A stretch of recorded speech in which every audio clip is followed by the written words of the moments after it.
నమస్తే, welcome to non stop news. నేను కార్తిక్. నేను అనుశ్రీ. క్రీస్తు జన్మస్థలం బెత్లెహంలో 2 ఏళ్ల తర్వాత క్రిస్మస్ సందడి కనిపించింది. ఇజ్రాయెల్ గాజా సీజ్ ఫైర్ అమల్లో ఉన్న నేపథ్యంలో పాలస్తీనాలో ప్రజలు ఉత్సాహంగా క్రిస్మస్ వేడుకల్లో పాల్గొన్నారు. నేటివిటీ చర్చ్ వద్ద వందలాది మంది ప్రత్యేక ప్రార్థనల్లో పాల్గొన్నారు. పెద్ద సంఖ్యలో పర్యాటకులు సైతం వెస్ట్ బ్యాంక్లో బెత్లెహంకి తరలివచ్చారు. ప్రపంచవ్యాప్తంగా క్రిస్మస్ వేడుకలు ఘనంగా జరిగాయి. వాటికన్ సిటీలోని చారిత్రక సెయింట్ పీటర్స్ బసిలికా నుంచి క్రిస్మస్ ఈవ్ను ప్రారంభించారు పోప్ లియో 14. తొలి క్రిస్మస్లో పాల్గొన్న ఆయన ప్రపంచానికి శాంతి సందేశం ఇచ్చారు. నిరాడంబరత, వినయం, చర్చి విధానం కావాలని పిలుపునిచ్చారు. క్రిస్మస్ అంటే ఆశ, విశ్వాసం, దాతృత్వానికి ప్రతీక అన్నారు Pope Leo. And mission to bear witness to it before the world. As the psalmist sings, tell of his salvation from day to day. Declare his glory among the nations, his marvelous deeds among all the peoples. Sisters and brothers. దేశవ్యాప్తంగా Christmas సంబరాలు అంబరాన్నంటాయి. యేసుక్రీస్తు జన్మదినాన్ని పురస్కరించుకొని చర్చిల్లో Christmas వేడుకలు ఘనంగా నిర్వహించారు. చర్చిల్లో ప్రత్యేక ప్రార్థనలు నిర్వహించారు క్రైస్తవులు. మెరీ క్రిస్మస్ అంటూ ఒకరికొకరు శుభాకాంక్షలు చెప్పుకున్నారు. ముంబై, చెన్నై, తిరువనంతపురం, పుదుచ్చేరి, మదురై, భువనేశ్వర్, కటక్, కోల్కతా, గౌహతిలో ప్రధాన చర్చిల్లో క్రిస్మస్ సందడి నెలకొంది. క్రిస్మస్ వేడుకల్లో పాల్గొన్నారు ప్రధాని మోదీ. ఢిల్లీలో కేథడ్రల్ చర్చిని సందర్శించి ప్రత్యేక ప్రార్థనలు చేశారు. చర్చి ఫాదర్లు మోదీకి ఆశీర్వాదాలు అందజేశారు. దేశవ్యాప్తంగా క్రిస్మస్ జరుపుకుంటున్న క్రైస్తవులకు శుభాకాంక్షలు తెలిపారు ప్రధాని మోదీ. ఇటు తెలుగు రాష్ట్రాల్లో క్రిస్మస్ వేడుకలు వైభవంగా జరిగాయి. విజయవాడ గుణదల మాత చర్చిలో క్రైస్తవ సోదరులు ప్రత్యేక ప్రార్థనలు చేశారు. అటు విశాఖ, గుంటూరు, హైదరాబాద్లోనూ క్రిస్మస్ సందడి నెలకొంది. పాస్టర్స్ క్రిస్మస్ సందేశాన్ని వినిపించారు. ప్రత్యేక ప్రార్థనలు, కీర్తనలతో చర్చిలు మార్మోగాయి.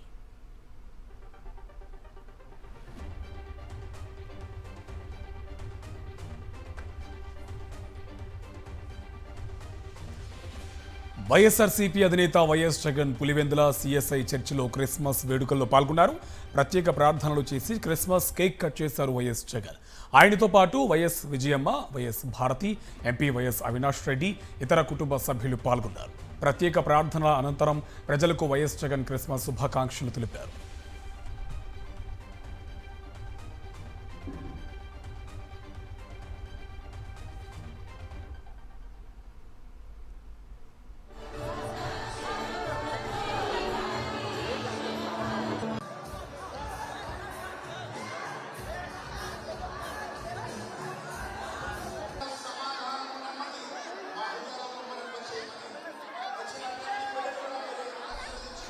ఇక పులివెందుల సిఎస్ఐ చర్చిలో వైఎస్ జగన్ను చూడటానికి పెద్ద ఎత్తున అభిమానులు తరలివచ్చారు.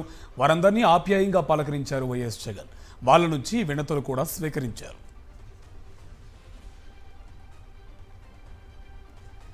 టీటీడీ నిర్లక్ష్యంతో ఈ ఏడాది ప్రారంభంలో తిరుపతిలో జరిగిన తొక్కిసలాటలో పలువురు భక్తులు ప్రాణాలు కోల్పోయారు. అయితే తాజాగా అలిపిరి వద్ద ఇవాళ దాదాపు తొక్కిసలాట మాదిరి పరిస్థితులే కనిపించాయి.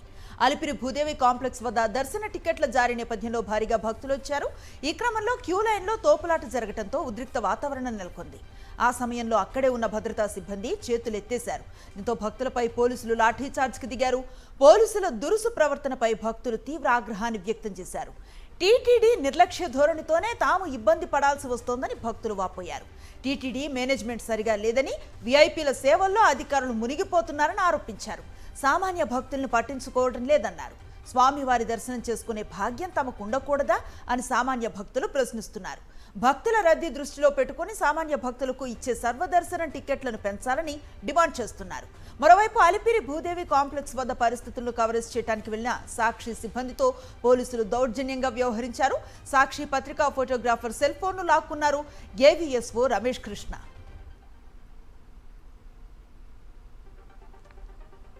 ఈ ఏడాది ప్రారంభంలో వైకుంఠ ఏకాదశి సర్వదర్శన టోకెన్ల జారీలో తొక్కిసలాట తిరుమల చరిత్రలో మునుపెన్నడూ లేని రీతిలో తీవ్ర విషాదాన్ని నింపింది. బైరాగి పట్టిడ వద్ద తొక్కిసలాట జరిగి 6 భక్తులు ప్రాణాలు కోల్పోయారు. క్యూ లైన్లో ఉన్న వాళ్ళను ఒక్కసారిగా ఏదో పశువుల మాదిరి విడిచిపెట్టారని, అందుకే తోపులాట జరిగిందని భక్తులు టీటీడీ నిర్వహణపై మండిపడ్డారు.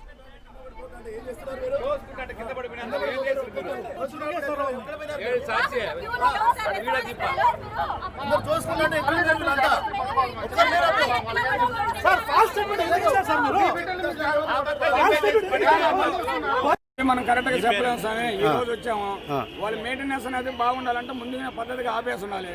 ఆడ ఆపలేదు. నువ్వు క్లోజింగ్ టైం పెట్టా, క్లోజింగ్ అయిన వారికి ఉండే భక్తులకి ఇచ్చి పంపించి బయట బాగుంటుంది. భక్తులందరినీ సరదా కీలోనే వదిలేశారు. మేము ఉండే భక్తులు వారికి టోకన్లు ఇస్తామన్నారు. ఇప్పుడు మేము దగ్గరికి వచ్చే కాడికి మీకు టోకన్లు లేవు, వెళ్ళిపోమంటున్నాం. ఇది న్యాయమా? ఎక్కడి నుంచి వచ్చారు మీరు? మేము 100 కిలోమీటర్ పాదయాత్ర చేస్తున్నాం. మాది బెల్లకూరు మండలం, చిల్లకూరు గ్రామం, నాయుడుపేట నుంచి అక్కడి నుంచి వస్తున్నాం. 3 రోజులుగా వచ్చాం. ఈ రోజు కీలోకి వెళ్ళిన తర్వాత మీరు అందరికీ టోకన్లు ఇస్తామని చెప్పారు. మేము 4 అవర్స్ 5 అవర్స్ కీలో ఉండి దగ్గరికి వచ్చిన తర్వాత మీకు టోకన్లు లేవు, వెళ్ళిపోండి అని చెప్తున్నారు. పోలీసులను అడిగినా సమాధానం లేదు, అధికారులను అడిగినా సమాధానం లేదు. ఇది ఇక్కడ జరిగే పరిస్థితి. సరైన ప్రాపర్ మెయింటెనెన్స్ లేదు. ఇద్దరు పోలీస్ వాళ్ళని ఉంచారు. Like queue line was around, మాకు క్యూ లైన్లోనే 3 hours పట్టింది జస్ట్ అక్కడ బయట లోపలికి రావడానికి. కానీ చాలా ఇబ్బంది పడ్డాం. పిల్లలు ఉన్నారు, పెద్దలు ఉన్నారు, సో వాళ్ళు చాలా ఇబ్బంది పడ్డారు. టీటీడీ అడ్మినిస్ట్రేషన్ ఎలా ఉందంటారు సార్? అంటే కొంచెం ఇంప్రూవ్ కావాలి. ఇంకొంచెం ఏంటంటే పోలీసు వాళ్ళని బందోబస్తుని పెట్టి ప్రాపర్ గైడెన్స్ ఇస్తే బాగుంటుంది. చాలా మంది ఇప్పటికీ లైన్లో నిల్చున్నారు టికెట్ లేకుండా. వాళ్ళకి కూడా కొంచెం ముందు ఇన్ఫర్మేషన్ ఇస్తే కనుక చాలా. కాంగ్రెస్ బీఆర్ఎస్ నేతల మధ్య మాటల యుద్ధం ముదురుతోంది. తెలంగాణలో కేసీఆర్ ఫ్యామిలీని అధికారంలోకి రానివ్వనని సీఎం రేవంత్ రెడ్డి శపథం చేయగా మాజీ మంత్రి హరీష్ రావు దానికి కౌంటర్ ఇచ్చారు. మాట తప్పడం రేవంత్ రెడ్డికి అలవాటేనని చొరకలంటించారు.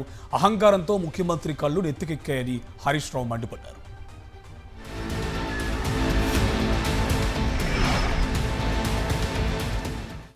చంద్రశేఖరరావు గారు, తారక రామారావు గారు, హరీష్ రావు గారు, దయాకర్ రావు గారు, ఇట్లా చెప్పుకుంటూ పోతే వినోదరావు గారు, కుక్కట్పల్లి కృష్ణారావు గారు, రాసి పెట్టుకో.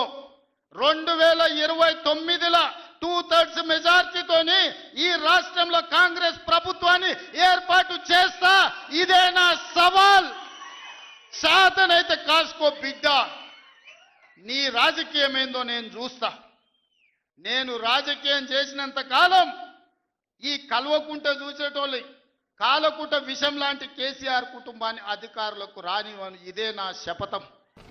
ఈ అనాథ పిల్లలకు కూడా అన్నం పెట్టని రేవంత్ రెడ్డిని కొరడా దెబ్బలు కొట్టినా తక్కువే, చెట్టుకు కట్టేసి లాగుల తొండలు జరగొట్టినా తక్కువే. నీకే మాట్లాడొస్తుందా? మాకు మాట్లాడరాదా? నిన్న కేసీఆర్ గారు వచ్చి మన రాష్ట్రానికి నీళ్లలో అన్యాయం జరుగుతుందని, మహిళలకు మహాలక్ష్మి కింద 2500 ఇస్తా అన్నావు, ఇంకా ఎందుకు ఇవ్వలేదని, బాండ్ పేపర్ మీద రాసిచ్చి అవ్వాతాతలకు డిసెంబర్లోనే 4000 పెన్షన్ ఇస్తా అన్నావు. నువ్వు 2 ఏళ్లైంది, 4000 ఎప్పుడు ఇస్తావు అని కేసీఆర్ గారు అన్నారు. నువ్వు మాట్లాడిన బూతులేంది, నువ్వు మాట్లాడిన మాటలేంది? టైం వస్తుంది బిడ్డ. నువ్వేదో బిర్ర వీగుతున్నావు, అహంకారంతో కళ్ళు నెత్తికెక్కి మాట్లాడుతున్నావు. మళ్ళీ గెలుస్తా, 2/3 గెలుస్తా అని పెద్ద శపథాలు చేస్తున్నా అని మాట్లాడుతున్నావు. వెనకడ కూడా గిట్లే శపథం చేసినావు. కొడంగల్లో ఓడిపోతే రాజకీయ సన్యాసం తీసుకుంటా అన్నావు. పొల్లు ఒడగొట్లే నిన్ను కొడంగల్లో. రాజకీయ సన్యాసం తీసుకున్నావా? మాట తప్పినవా? మాట తప్పినవు నువ్వు. మాట తప్పుడు నీకు అలవాటు, పార్టీలు మారుడు నీకు అలవాటు, పదవులు కొనుక్కోవడం నీకు అలవాటు, కమిషన్లు కొట్టుడు నీకు అలవాటు.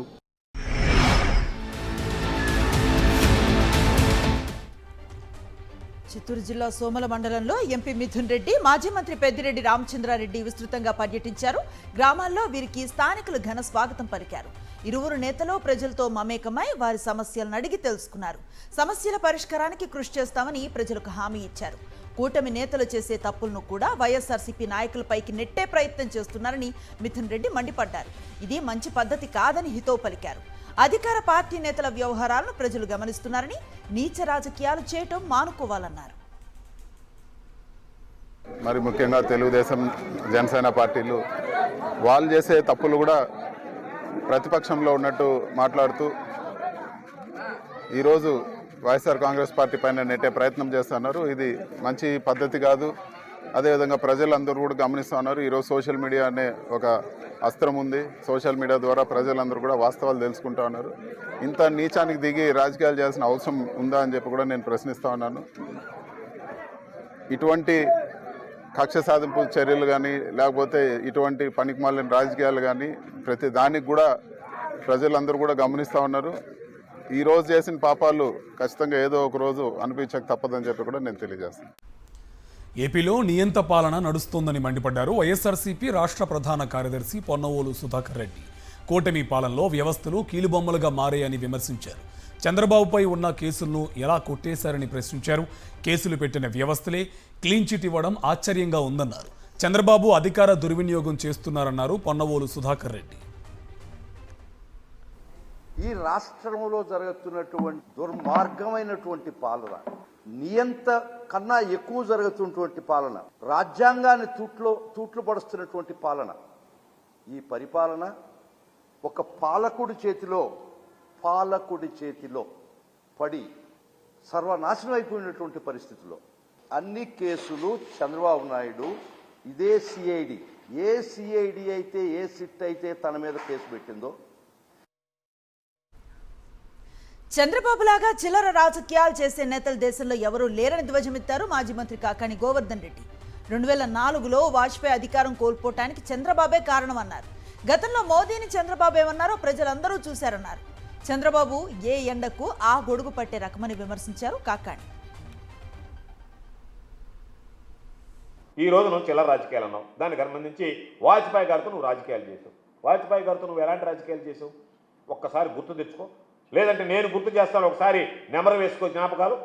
2004కు ముందు వాజ్పేయి గారిని ఆయన ఇంకా 6 నెలల సమయం ఉందంటే లేదు ముందస్తు ఎన్నికలకు రావాల్సిందని చెప్పి పట్టుబట్టి 6 నెలల ముందు ఎన్నికలకు తీసుకొచ్చి ఆ ఎన్నికల్లో నువ్వు అధికారం కోల్పోవడమే కాకుండా కేంద్రంలో వాజ్పేయి అధికారం కూడా, వాజ్పేయి గారి ప్రభుత్వం ఆ రోజుకు అధికారం కోల్పోవడానికి కారకుడు నువ్వు కాదా? నీ స్వార్థం కదా? పశ్చిమ గోదావరి జిల్లా తణుకులో టీడీపీ నేతలు బరితెగించారు. దివంగత ముఖ్యమంత్రి వైఎస్ఆర్ విగ్రహం వద్ద టీడీపీ ఫ్లెక్సీలు ఏర్పాటు చేశారు. దీంతో పచ్చ నేతల దౌర్జన్యాన్ని వైఎస్ఆర్సీపీ నేతలు ప్రశ్నించారు. వైఎస్ఆర్ విగ్రహం వద్ద ఏర్పాటు చేసిన టీడీపీ ఫ్లెక్సీలను వెంటనే తొలగించాలని డిమాండ్ చేశారు. ఉద్రిక్త వాతావరణం నెలకొనడంతో ఘటనా స్థలానికి భారీగా పోలీసులు చేరుకున్నారు. ఫ్లెక్సీ వివాదంలో టీడీపీ నేతలకు వత్తాసు పలికారు. వైఎస్ఆర్సీపీకి చెందిన ఫ్లెక్సీలను ఏర్పాటు చేస్తుండగా అభ్యంతరం తెలిపిన ఖాకీలు టీడీపీ నేతల ఫ్లెక్సీలకు ఎలాంటి అడ్డు చెప్పలేదు. దీంతో వైఎస్ఆర్సీపీ కార్యకర్తలు ఆందోళనకు దిగారు. కూటమి ప్రభుత్వ రెడ్ బుక్ రాజ్యాంగానికి పోలీసులు వంతపాడుతున్నారని నిరసన చేపట్టారు.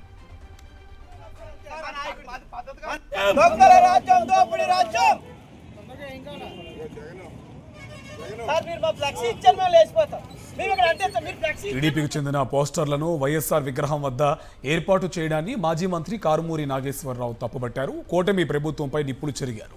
వైఎస్ఆర్ విగ్రహం వద్ద కూటమి నేతల ఫ్లెక్సీలు పెట్టి వాటికి పోలీసులను కాపలాగా పెట్టించారని ఆగ్రహం వ్యక్తం చేశారు. కారుమూరి టీడీపీకి చెందిన ఫ్లెక్సీలను తొలగించకపోతే ఇక్కడే పడుకుని నిరసన తెలుపుతామని కారుమూరి డిమాండ్ చేశారు. ఇవాళ ఎవరింట్లోకైనా సరే వెళ్ళిపోవచ్చు అన్నట్టుగా ఉంది ఈ ప్రభుత్వం. ఇవాళ ఇక్కడ రాజశేఖర రెడ్డి గారు విగ్రహానికి మరి తెలుగుదేశం ఫ్లెక్సీ కట్టి దాని మీద వాళ్ళు ఇప్పకుండా పోలీసు వ్యవస్థ అంతా కూడా ఇక్కడ ఉండి దాన్ని ఆపుతున్నారంటే ఏ రకంగా ఈ ప్రభుత్వ పాలన ఉందో చూడండి. ఇవాళ ఎన్టీ రామారావు గారి బొమ్మకి మనం ఫ్లెక్స్ కడతామా? వైఎస్ఆర్ రాజశేఖర రెడ్డి గారు విగ్రహాన్ని బొమ్మకి ఫ్లెక్స్ కడుతున్నారు వీళ్ళు. దీన్ని మనం ఇవాళ ఈ నూతన సంవత్సరం వస్తుంది, మరి రాజశేఖర రెడ్డి గారు తనయుడు జగన్మోహన్ రెడ్డి గారు ఫ్లెక్స్ కట్టాలని మనం ఇక్కడ వస్తే తెలుగుదేశంకి సపోర్ట్ చేస్తూ పోలీసు వారు దాన్ని ఇప్పనివ్వకుండా అడ్డుకుంటున్నారంటే ఈ ప్రభుత్వం ఎక్కడికి పోతుందో ఒకసారి గమనించాలి. ఇవాళ టోటల్గా ఈ ప్రభుత్వం ఎలా ఉందంటే నీళ్లు మాదే మాయి నీళ్లు మాయ అన్నట్టుంది. ఈ పరిస్థితుల్లోనూ ఆ బోర్డు తీయవలసిందే, ఇక్కడి నుంచి కదిలే ప్రసక్తి లేదు, నేను ఇక్కడే పడుకుంటానని చెప్పి సందర్భంగా తెలియజేస్తున్నాను. జగిత్యాల ఎమ్మెల్యే సంజయ్ కుమార్ కీలక వ్యాఖ్యలు చేశారు. పార్టీ మారినట్లుగా వెల్లడించారు. కొన్ని పరిస్థితుల కారణంగానే కాంగ్రెస్లోకి వెళ్లాల్సి వచ్చిందన్నారు. పొలాస వ్యవసాయ కళాశాలలో విద్యార్థులతో జరిగిన ముఖాముఖి కార్యక్రమంలో సంజయ్ కుమార్ ఈ వ్యాఖ్యలు చేశారు. నన్ను చాలా మంది అంటుంటే మీరు పేపర్లలో చూస్తూ ఉంటారు. ఇక్కడ మా ప్రజాప్రతినిధులు ఉన్నారు, సంజయ్ కుమార్ సార్ అడగెలిసిండు, ఇటు పోయిండు. ఎస్, పోవాల్సిన అవసరం వచ్చింది. మరి నేను ఇవాళ ప్రభుత్వంతో మంచిగా మెలిసి ఉన్నా కాబట్టి ఇవాళ అంతమంది 240 మంది విద్యార్థులకు 2024లో అడ్మిషన్స్ లేకుండా చూడలేదు. కూటమి పాలనలో మహిళలకు రక్షణ లేకుండా పోయిందని ఆవేదన వ్యక్తం చేశారు వైఎస్ఆర్సీపీ మహిళా విభాగం అధ్యక్షురాలు వరదు కళ్యాణి. మంత్రి సంధ్యారాణి పిఏ తప్పు చేస్తే బాధితురాలపైనే తిరిగి కేసు పెట్టారని మండిపడ్డారు. పోలీసులు పచ్చ చొక్కాలు వేసుకుని టీడీపీ నాయకుల్లా వ్యవహరిస్తున్నారని ఆరోపించారు. మహిళలకు అన్యాయం జరిగితే తాట తీస్తానన్న పవన్ కళ్యాణ్ ఎక్కడికి వెళ్లారని ప్రశ్నించారు వరదు కళ్యాణి. మంత్రి సంధ్యారాణి పిఏ వ్యవహారంలో బాధితురాలిని పోలీసులు అరెస్ట్ చేసి రిమాండ్ ఖైదీగా ఉంచారు. ఆంధ్రప్రదేశ్ రాష్ట్రంలో రెడ్ బుక్ అరాచకానికి పరాకాష్ఠగా ఈ కేసు నిలబడింది. నిందితుడిని వదిలేసి బాధితురాలిని అరెస్ట్ చేయడం అంటే ఎంత దారుణం, ఎంత సిగ్గుచేటో అర్థం చేసుకోవచ్చు. అంత మహిళా వ్యతిరేక ప్రభుత్వం ఈ రోజు ఈ రాష్ట్రంలో నడుస్తూ ఉంది. అధికార దుర్వినియోగానికి పరాకాష్ఠ ఈ కేసు. సకాలంలో సరిపడా యూరియా అందక పలు జిల్లాల్లో రైతులు ఇబ్బందులు పడుతున్నారు. మహబూబాబాద్ జిల్లా మరిపేడ, నర్సింహులపేట మండలాల్లో అన్నదాతలు ఎరువుల కోసం సహకార సంఘం కార్యాలయాల ముందు క్యూ లైన్లలో పడిగాపులు కాస్తున్నారు. ఖరీఫ్ సీజన్కి యూరియా అందించడంలో అధికారులు విఫలమయ్యారని ఆగ్రహాన్ని వ్యక్తం చేస్తున్నారు. ప్రభుత్వం యూరియా కోసం తీసుకువచ్చిన యాప్ తమకు అనుకూలంగా లేదని మండిపడుతున్నారు. అధికారులు స్పందించి సకాలంలో యూరియా అందించేలా చర్యలు చేపట్టాలని డిమాండ్ చేస్తున్నారు. ఫోన్ ట్యాపింగ్ కేసులో సిట్ బృందం విచారణ కొనసాగుతుంది. ప్రభాకర్ రావు కుమారుడు నిశాంత్ స్టేట్మెంట్ రికార్డ్ చేశారు సిట్ అధికారులు. ఈ కేసులో మాజీ డీఎస్పీ ప్రణీత్ రావు మినహా మిగిలిన నిందితులందరినీ సిట్ బృందం విచారిస్తుంది. డెక్కన్ కిచెన్ యజమాని నందకుమార్ సిట్ విచారణకు హాజరయ్యాడు. ఫామ్ హౌస్ ఎమ్మెల్యేల కొనుగోలు కేసులో నందకుమార్ను సిట్ విచారిస్తుంది. ఫోన్ ట్యాపింగ్ కారణంగానే ఎమ్మెల్యేల కొనుగోలు అంశం తెరపైకి వచ్చింది. ఎమ్మెల్యేల కొనుగోలు కేసులో గతంలో నందకుమార్ అరెస్ట్ అయ్యాడు. ఎమ్మెల్యేల కొనుగోలు కేసులో సిట్ తనను పిలిచిందన్నారు నందకుమార్. ఎమ్మెల్యేలు స్వామీజీలతో మాట్లాడిన ఆడియోలు ఎలా బయటకు వచ్చాయని అడిగారని చెప్పారు. కర్నూలు జిల్లా హోళిగొందలో పోలీసులు బరి తెగించారు. సులువాయి గ్రామంలో పేకాట శిబిరాలను ఏర్పాటు చేసి ఆడిస్తున్నాడనే నెపంతో బోయ మల్లికార్జున అనే వ్యక్తిని 3 రోజుల క్రితం అరెస్టు చేసి చిత్రహింసలకు గురి చేశారు. డబ్బులు ఇవ్వకుంటే గంజాయి కేసు పెడతామని బెదిరించారని బాధితుడు వాపోయాడు. పోలీసుల బెదిరింపులు, కేసులకు భయపడి 14 మంది 8,000 రూపాయల చొప్పున పోలీసులకు ఇచ్చినట్లుగా బాధితుడు ఆరోపించారు.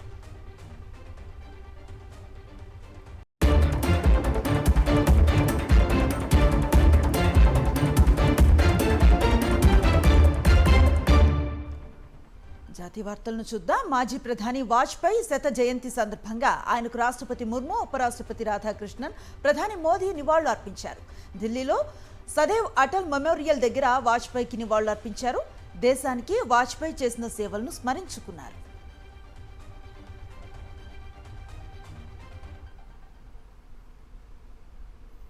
దేశం కోసం శ్రమించి అమరులైన వారికి తగిన గౌరవం, గుర్తింపు ఇచ్చింది ఎన్డీఏ ప్రభుత్వమే అన్నారు ప్రధాని మోదీ.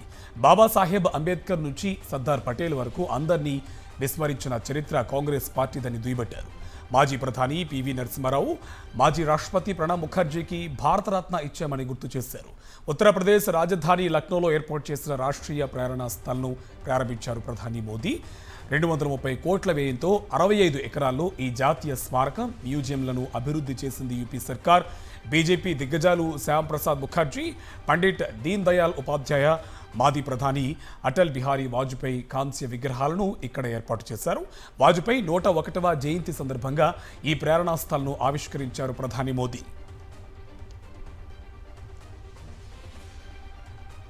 దేశవ్యాప్తంగా తీవ్ర స్థాయిలో ఆందోళనలు వ్యక్తమవుతున్న వేళ ఉన్నవ్ అత్యాచార కేసులో సిబిఐ కీలక నిర్ణయం తీసుకుంది. దోషి కుల్దీప్ సింగ్ సెంగార్ బెయిల్ను సుప్రీంకోర్టులో సవాల్ చేయనుంది. ఢిల్లీ హైకోర్టు బెయిల్ ఉత్తర్వులను సుప్రీంలో అప్పీల్ చేయనున్నట్లుగా దర్యాప్తు సంస్థ వర్గాలు వెల్లడించాయి. బీజేపీ మాజీ ఎమ్మెల్యే కుల్దీప్ సింగ్ సెంగార్పై 2017లో అత్యాచార కేసు నమోదైంది. 2019 డిసెంబర్లో అతన్ని ఢిల్లీ కోర్టు దోషిగా నిర్ధారించి జీవిత ఖైదును విధించింది.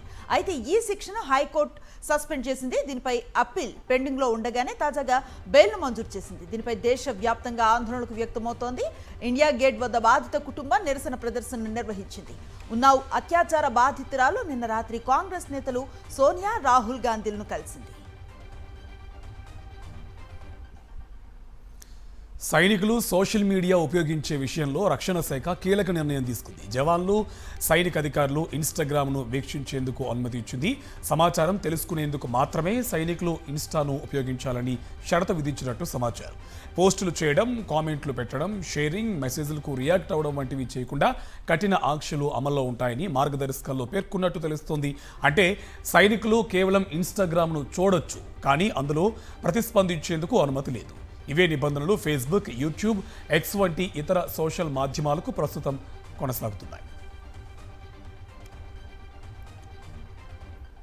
అణుశక్తితో నడిచే ఐఎన్ఎస్ అరిహంత్ జలాంతర్గామి నుంచి K4 మధ్యంతర శ్రేణి బాలిస్టిక్ క్షిపణిని భారత్ విజయవంతంగా పరీక్షించింది. దీంతో భూమి, గాలి, నీటి అడుగు నుంచి అణ్వాయుధాలను ప్రయోగించగల దేశాల జాబితాలో చేరింది.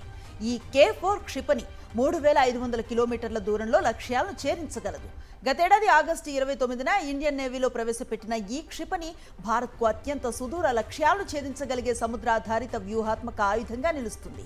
ఈ క్షిపణి జలాంతర్గామి నుంచి బయటకు వచ్చి నీటి ఉపరితలంపైకి తేలి ఆపై రాకెట్ మోటార్ను మండించి గాలిలోకి దూసుకుపోయేలా దీనిని అభివృద్ధి చేశారు. 2.5 టన్నుల అణ్వాయుధాన్ని ఈ K4 మిసైల్ మోసుకెళ్లగలదు. అరిహంత్ శ్రేణి జలాంతర్గాముల నుంచి దీనిని ప్రయోగించవచ్చు.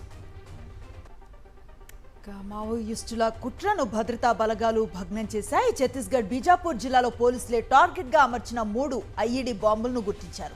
ఒక చోట 20 కిలోల మందుపాతర, మరో 2 చోట్ల 5 కిలోల బరువు ఉన్న IED బాంబులను నిర్వీర్యం చేశారు. వీటితో పాటు 110 కాటన్ బాంబులు కూడా స్వాధీనం చేసుకున్నారు భద్రతా బలగాలు. ప్రైవేట్ ట్రావెల్ బస్సులు మృత్యు శకటాలుగా మారుతున్నాయి. స్లీపర్ బస్సుల్లో ప్రయాణం అంటే ప్రాణాలు అరచేతిలో పెట్టుకోవాల్సిందే అనేటట్టుగా మారింది పరిస్థితి. తాజాగా కర్ణాటకలో జరిగిన ఘోర రోడ్డు ప్రమాదం చిత్రదుర్గ జిల్లా జవరగుండనహల్లి శివార్లోని భారీ కంటైనర్ డివైడర్ను దాటి ఎదురుగా వస్తున్న ప్రైవేట్ ట్రావెల్స్ బస్సును ఢీకొట్టింది. వేగంగా దూసుకొచ్చిన ట్రక్కు బస్సు డీజిల్ ట్యాంకును ఢీకొనడంతో వెంటనే మంటలు చెలరేగాయి. ఈ ప్రమాదంలో 6గురు సజీవ దహనమయ్యారు, మరో 20 మంది గాయపడ్డారు. ఈ సమయంలో బస్సులో 32 మంది ప్రయాణికులు ఉన్నారు. ముందు సీట్లలో ఉన్నవారిలో కొంతమంది బయటకు రాగలిగారు. వెనుక ఉన్నవారు లోపలే చిక్కుకుపోయి ప్రాణాలు కోల్పోయారు. ఈ ప్రమాదంలో ట్రక్కు డ్రైవర్ కూడా చనిపోయాడు. కంటైనర్ లారీ డ్రైవర్ నిర్లక్ష్యం వల్లే ఈ దుర్ఘటన జరిగిందని ప్రాథమికంగా నిర్ధారించారు.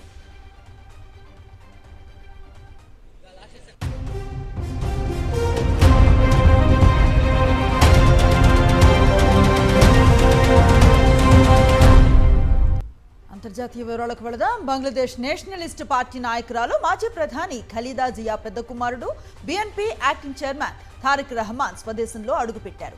17 ఏళ్ల తర్వాత ఢాకా వచ్చిన ఆయనకు పార్టీ శ్రేణులు ఘన స్వాగతం పలికాయి. బంగ్లాదేశ్కు కాబోయే ప్రధాని అంటూ నినాదాలు చేశారు BNP కార్యకర్తలు. BNP వ్యవస్థాపకుడు జియావుర్ రెహమాన్, మాజీ ప్రధాని ఖలీదా జియాల కుమారుడే తారిక్ రహమాన్. స్వీయ బహిష్కరణలో భాగంగా లండన్లో ఉంటున్న ఆయన ఖలీదా జియా అనారోగ్యంతో బాధపడుతున్న క్రమంలో ఢాకాకు వచ్చారు. 17 ఏళ్ల తర్వాత తన కుటుంబంతో కలిసి బంగ్లాలో అడుగుపెట్టారు. తారిక్ రాకపై BNP కార్యకర్తలు హర్షం వ్యక్తం చేశారు. ఇది ఆయనకు సెకండ్ ఇన్నింగ్స్ అని అభివర్ణిస్తున్నారు. ఆయనకు స్వాగతం పలికేందుకు పార్టీ మద్దతుదారులు ఢాకా ఎయిర్పోర్టు వరకు భారీ మార్చును చేపట్టారు. దేశంలో అనిశ్చిత పరిస్థితులు, వచ్చే ఏడాది ఎన్నికల నేపథ్యంలో తారిక్ రహమాన్ బంగ్లాదేశ్కు రావటం ప్రాధాన్యతను సంతరించుకుంది. తారిక్ను ప్రత్యర్థులు డార్క్ ప్రిన్స్గా పిలుస్తూ ఉంటారు. తూర్పు ఆఫ్రికా దేశం టాంజానియాలో హెలికాప్టర్ కుప్పకూలింది. కిలిమంజారో పర్వతంపై హెలికాప్టర్ కూలిన ఘటనలో 5గురు ప్రాణాలు కోల్పోయారు. కిలిమంజారో పర్వతంపై ఉన్న బరాపు క్యాంపు సమీపంలో ఈ ఘటన చోటు చేసుకుందని టాంజానియా పౌర విమానయాన శాఖ ఓ ప్రకటనలో తెలిపింది. పర్వతంపై ఉన్నవారిని వైద్యం కోసం తరలించే క్రమంలో ఈ ప్రమాదం జరిగినట్టు పేర్కొంది. మృతుల్లో 2 విదేశీ పర్యాటకులతో పాటు డాక్టర్, టూరిస్ట్ గైడ్, పైలట్ ఉన్నారు. అయితే ఆ పర్యాటకులు ఏ దేశానికి చెందిన వారనే వివరాలను మాత్రం అధికారులు వెల్లడించలేదు. అరుణాచల్ ప్రదేశ్ గురించి మాట్లాడినందుకు భారత ట్రావెల్ లోగర్ను చైనా అధికారులు నిర్బంధించిన ఘటన ఆలస్యంగా వెలుగులోకి వచ్చింది. గ్వాంగ్జో విమానాశ్రయంలో ఈ నెల 16న ఈ ఘటన జరిగినందని లోగర్ అనంత్ మిట్టల్ తెలిపాడు. అన్రోడ్ ఇండియా పేరుతో ట్రావెల్ వీడియోలు చేసే అనంత్ తన ఫ్రెండ్ని కలిసేందుకు చైనాకు వెళ్ళాడు. ఈ క్రమంలోనే గ్వాంగ్జో ఎయిర్పోర్ట్లో ఇమిగ్రేషన్ అధికారులు తనను పక్కకు తీసుకెళ్లి దాదాపు 15 గంటలు నిర్బంధించారని అనంత్ చెప్పాడు. తన లగేజ్ని తనిఖీ చేసి కెమెరా, ఫోన్లన్నింటినీ స్వాధీనం చేసుకున్నట్లుగా తెలిపాడు. ఇటీవల అరుణాచల్ ప్రదేశ్కు చెందిన ఓ మహిళను షాంఘై విమానాశ్రయంలో చైనా అధికారులు నిర్బంధించారు.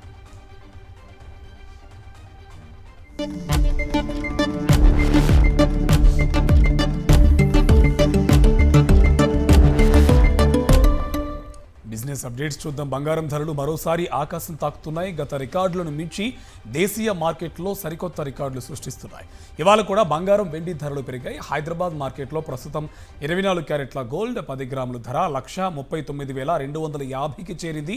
22 క్యారెట్ల గోల్డ్ 10 గ్రాములు ధర 1,27,650 రూపాయలుగా ఉంది. అటు కేజీ వెండి 1000 రూపాయలు పెరిగి 2,45,000 రూపాయలకు చేరుకుంది.